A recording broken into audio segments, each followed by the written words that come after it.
Hello all, interested in music and dance and building a better relationship between the two. This series of videos will break down just that, the relationship of music and dance. We will first be going over the three elements of music. We will then go over the history and styles of music and then how to apply them to you. Easy as that. The first thing we're going to talk about today is the relationship of music and dance. Then we're going to talk about what the three elements are. Then we're going to talk about the first of those three elements, which is time. I will go into the 6 components of time with you, and then I'll give you an exercise to apply it and see how well you understand it. As dancers and musicians, we become masters of space and time. Dance is for the eyes, and music is for the ears. So if dance is a way to measure space, and music is a way to measure time, then dance is to music what space is to time. And dance is indeed then a medium for space and time. The art that we put together of dancing to music is a way to represent the space and the time that we are currently in. Yes, there are times when you can have just music by itself or just dance by itself, but just like any good relationship, it is definitely more interesting when the two are acting together. So there are times when you can do it by themselves, but for the most part, putting them together is what the relationship is about. Music can be broken down into 3 simple elements: time, pitch, and dynamics. A simple graph will help us illustrate this concept. Time runs across the x-axis. Time is linear, it's always going forward, and it's on that lateral axis of x. Pitch is what note to play, or how the notes work together. You have high and low, just like on the y-axis.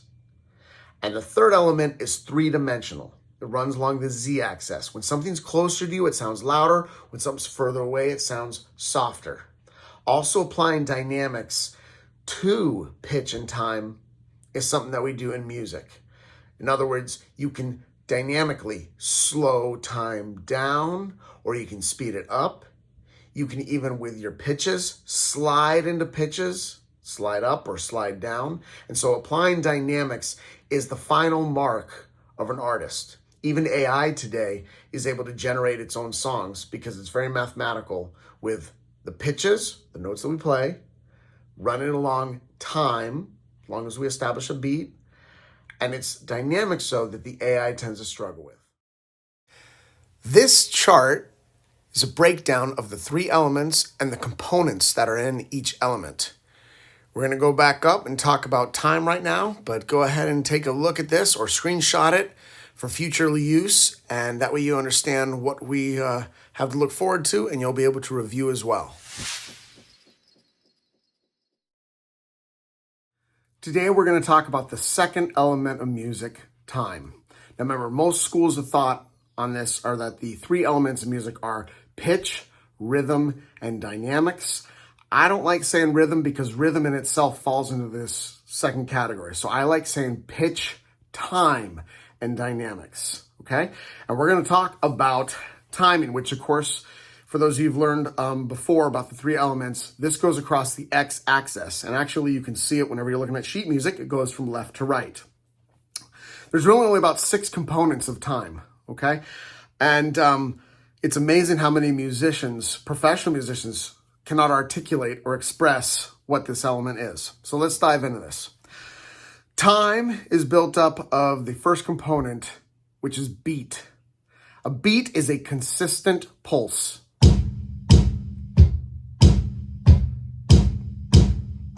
This is not a beat. That's rhythm, okay? So a lot of times people even say, oh, I love this song, I love the beat. Well, the beat is simply just a consistent pulse, okay? So this also does not just only exist in music, but even if you look at like an airplane in the night sky and you see the lights have a consistent back and forth or consistent on and off. Just like if you look at towers, the telephone towers outside with their lights. If you listen to a sink dripping, a faucet with water that's dripping in a sink, anything that gives a consistent pulse is a beat. So it doesn't just exist in music. Okay? Simple enough. The second thing is tempo. Tempo is the speed of the beat. We base this off of how many beats we hear in a minute. So you'll see the term BPM often, which means beats per minute. That's all it is. So the most common is about 120 beats per minute. And this is because 60 beats per minute is a clock. And so taking what we hear only as a second, a beat that happens every second, which is 60 BPMs. If you cut that in half, you get 120. So you'll actually hear something about the speed of that. When it comes down to tempo, we have different ranges of speed, from presto to moderato to grave or largo. I'll put up a little chart right here that kind of shows you the different ranges.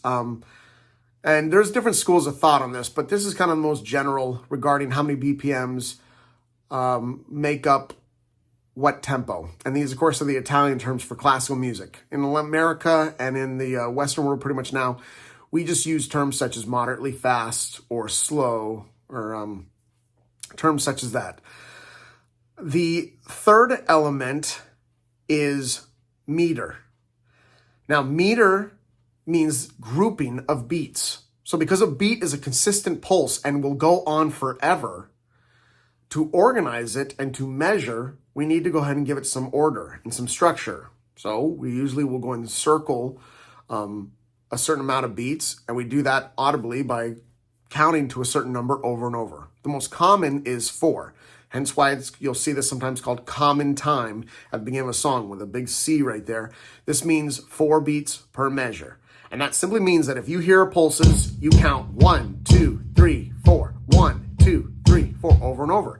The same thing, if that's still the beat, I can now reorganize it and think 1, 2, 3, 1, 2, 3, 1, 2, 3. I can sit there and count to 5. 1, 2, 3, 4, 5. 1, 2, 3, 4, 5. All meter is grouping beats. I like breaking it down into 3, basically breaking down meter into 3 groups. Duple, which is anything divisible by 2. Triple, which is anything divisible by 3. And complex, which is something that's not divisible by either. So, of course, 2, 4, 6, 8, 10, 12, those are all duples. 3, 6, 9, 12, those are triples. Notice 6 and 12 can be counted as a duple or a triple. And complex would be 5, 7, 11.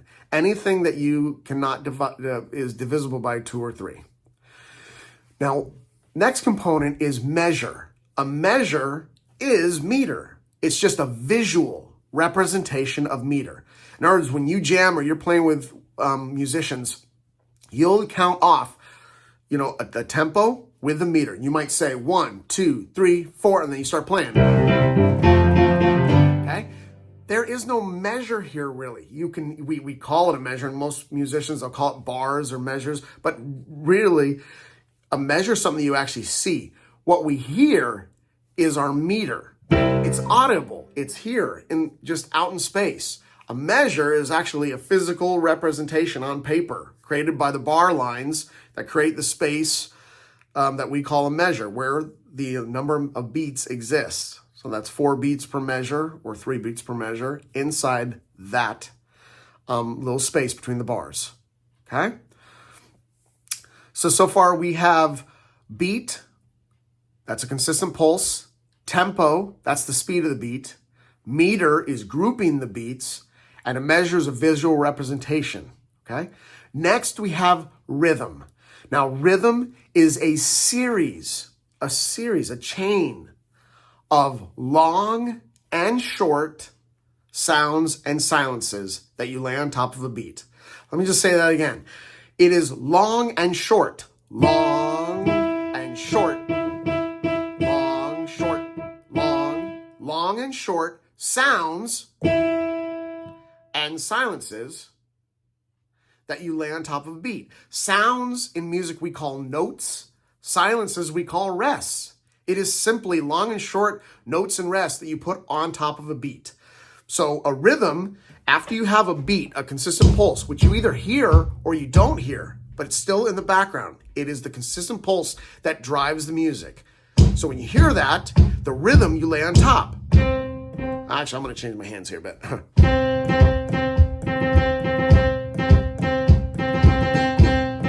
So that series of long and short sounds and silences laid on top of a beat is called rhythm. A great way to visualize this is Morse code. When Morse code goes, that's a rhythm. And if you had a beat going behind it, technically you get music, okay? The last component of time is phrasing. Phrasing is basically a musical sentence. Now, phrasing is in the element of pitch as well, which we talk about in other videos. But in the element of time, phrasing is a musical sentence and basically a collection of a certain amount of beats for the sentence. The typical phrase lasts 8 measures. Okay, 8 measures usually makes up a phrase. 4 measures is not usually long enough. Although some music you'll see it's actually 4 measures. The Beatles actually tend to do that. They'll have 4 measures for a phrase and then 4 measures for another phrase. But for most music, 8 measures for a phrase is 8 measures is usually what equals a phrase. So music like "I'm in the Mood for Love," you'll actually see 8 measures for section A, 8 measures for section B, the structure for the song would be A, B, A. So 8 measures for A, 8 measures for A, 8 measures for B, 8 measures for A. If the common time is 4 beats in a measure, and the common phrase is 8 measures, that means 32 beats typically make up a phrase. Well, it sounds something like this. If I apply pitch to it, it's easier to hear. But listen to how you'll hear the way this sounds like a sentence that has a beginning, it develops, might fragment a little bit, and then it comes to a cadence where you can tell it's going to end, such as this.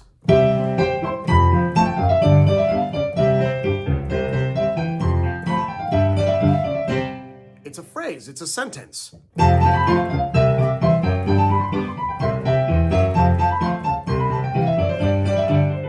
You can tell where the beginning is as it's developing, as it's speaking, and then you can hear the cadence where it starts to sound like it's coming to a period, an end. Okay?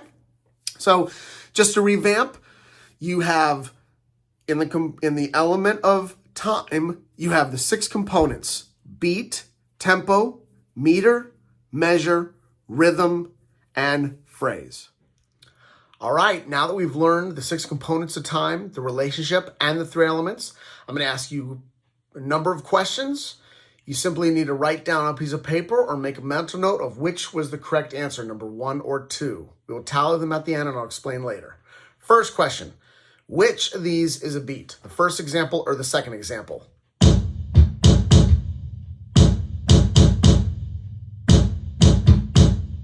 Second example.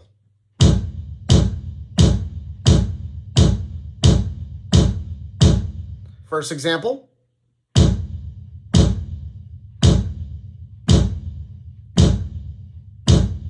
Second example.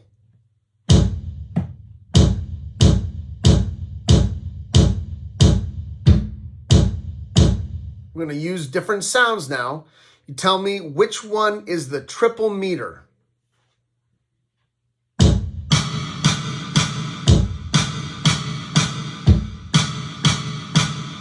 Second example.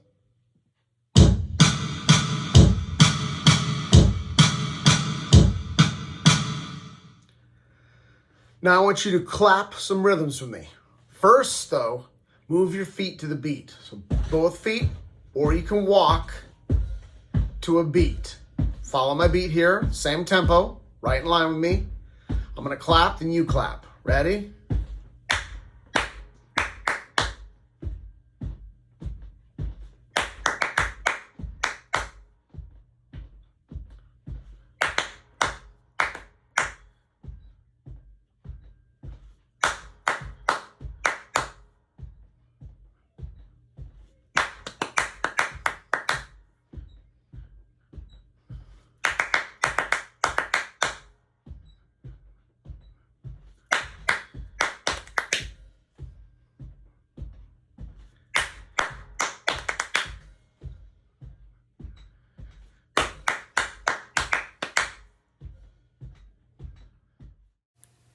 Did your answers for the 3 questions add up to 3, 4, 5, or 6?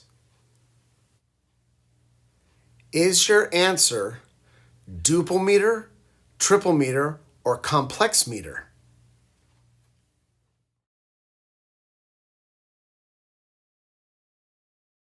These questions are what you should be able to ask yourself by the end of the series. Anytime you listen to a piece of music, you should be able to ask and answer all these questions, which will help you be able to dance to it better and choreograph to it better. Well, that's it for chapter 1. We went through the relationship of music and dance. We went through the 3 elements of music: time, pitch, dynamics. And we went through the 6 components of time: beat, tempo, meter, measure, rhythm, and phrase. See you next time.